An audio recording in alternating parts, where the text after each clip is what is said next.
Hello everyone and welcome back to the channel. My name is Juliet and in today's video I'm going to do a paycheck budget with me using my last paycheck in the month of October. I do get paid on a semi-monthly basis, so the 15th and the last business day of every single month. However, my bank does have an early payday program, so I typically get my paychecks 2 to 3 days before the actual payroll day. So without further ado, let's go ahead and head into YNAB. Alrighty, so we're currently in YNAB. So because this paycheck is my last paycheck in October, I'm going to be using to fund November. So let's go ahead. We're going to skip over October because it's almost over and head into November.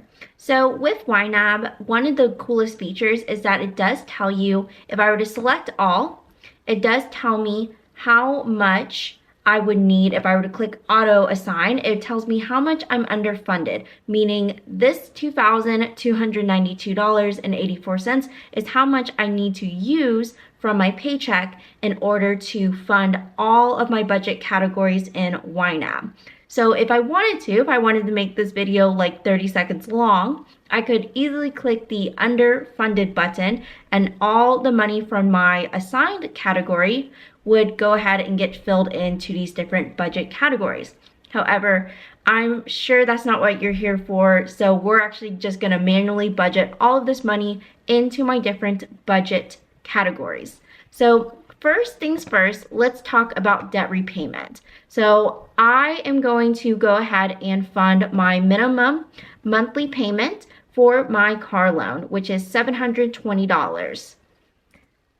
So that's fully funded now. I also fund my student loans. So I have 2 federal student loans, and although we are in forbearance until the end of December 2022, I have decided to go ahead and start building up a little bit of a reserves for my student loans so that when it is time to make payments, I have a little bit of money to back me up.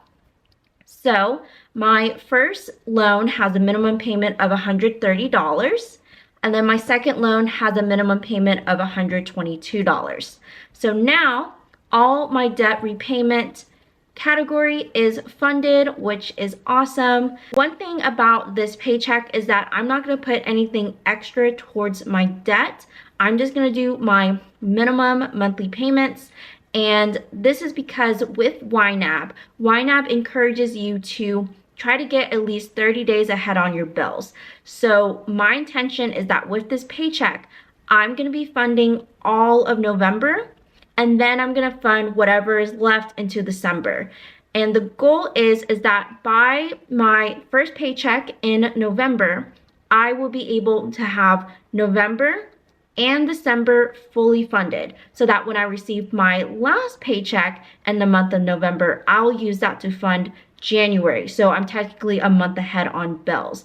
And that is exactly aligned with what YNAB encourages its users to do, and kind of gives you a little bit of an extra buffer in addition to your emergency fund, which I do have a $10,000 emergency fund, but having an extra month ahead on my bills does give me a lot of comfort, especially when I'm going down this debt freedom journey. So sorry to get on that little tangent, but let's go ahead and do my fixed expenses essentials.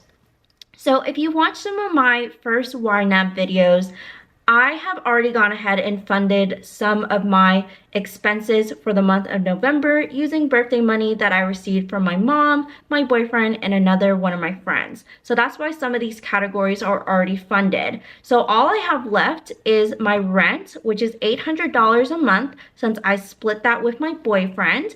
So we pay in total $1,600 a month. However, car insurance, that's all me. So let's cover that with $207. And then we are fully funded for this fixed expenses essentials category. So we'll go ahead and close that up. And let's talk about variable expenses. So I have $4.51 left to fund for November for my gas and transportation. For my variable expenses, I will kind of just keep a closer eye on this, just in case, I need to add more money, I'm getting kind of low, because right now I have $170 funded for November.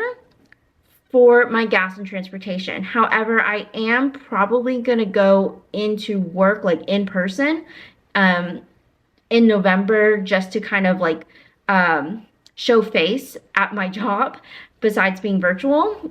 So I'm just a little hesitant on gas and transportation, especially with the holidays coming up like Thanksgiving and seeing family during Thanksgiving and kind of driving a little bit more. So we'll kind of play this section by ear, but I am fully funded on groceries. I have $300 in there for November, so I'm pretty sure that will suffice. So now going to fixed expenses, monthly subscriptions. So again, if you've seen my previous videos, this was all funded thanks to birthday money. So we're good with that.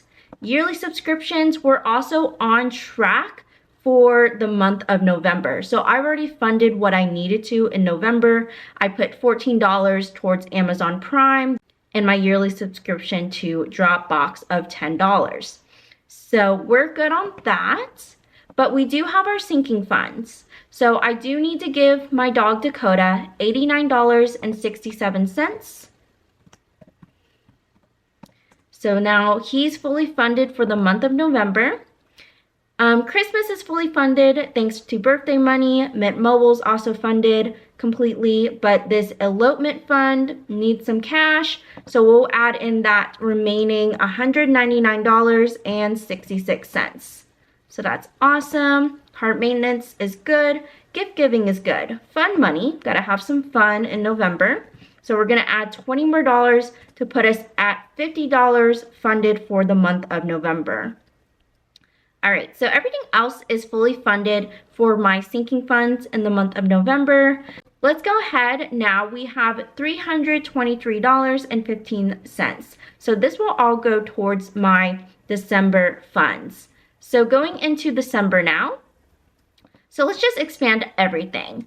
I want to tackle the lower dollar budget line items. So that means I'm gonna go ahead and do my renter's insurance because that's pretty low in cost. I'm also gonna do my internet and my electric bill, okay? So then we're not gonna worry about variable expenses, but we can do my monthly subscriptions. So we'll do the $1 for iCloud storage. We'll do $4 for my AppleCare for my iPad, $8 for my iPhone AppleCare, $6 for Google Suite, which allows me to have a custom domain for a blog I run on the side, like a custom domain for my email. $6 for Nixie Host, which is web hosting for that blog that I run on the side. $35 for Amazon Subscribe and Save, which is just for my dog's food every month. And let's see, we have $165.15 left, which is awesome. So let's go ahead and get my yearly subscriptions funded. So $14 for Amazon Prime to stay on track, $10 for Dropbox, and then let's see, we have $141 left. Okay, so we can go ahead and let's tackle Mint Mobile. We're gonna tackle gift giving, fun money, and Nespresso pods. And then I have $16.15 left. So what I can do with that is I will go ahead and just I will kind of split it in half between Dakota and my car maintenance fund. So $16.15 divided by 2. So $807 to Dakota. And then the rest will go to car maintenance. Alrighty. So now I can look, let me scoot all the way out. Alrighty, so let's see. It looks like that, yep. So I still have now, so with this paycheck, again, we have fully funded November 2022. And we have started funding into December 2022. And if I were to try to fund all of December, I would need $2,817.85 to cover all of December. and I definitely think we can get there. I am expecting a little bit of extra money from work as well as some money from my blog in November, and of course my paycheck, my first paycheck in November, should be able to cover the rest of December's funds, and that is actually really exciting. So thank you so much for watching this paycheck budget with me in YNAB. I really appreciate you watching, and please let me know if you have any questions in the comments below. Please subscribe and give this video a thumbs up if you enjoyed it, and I'll catch you in the next one. Bye!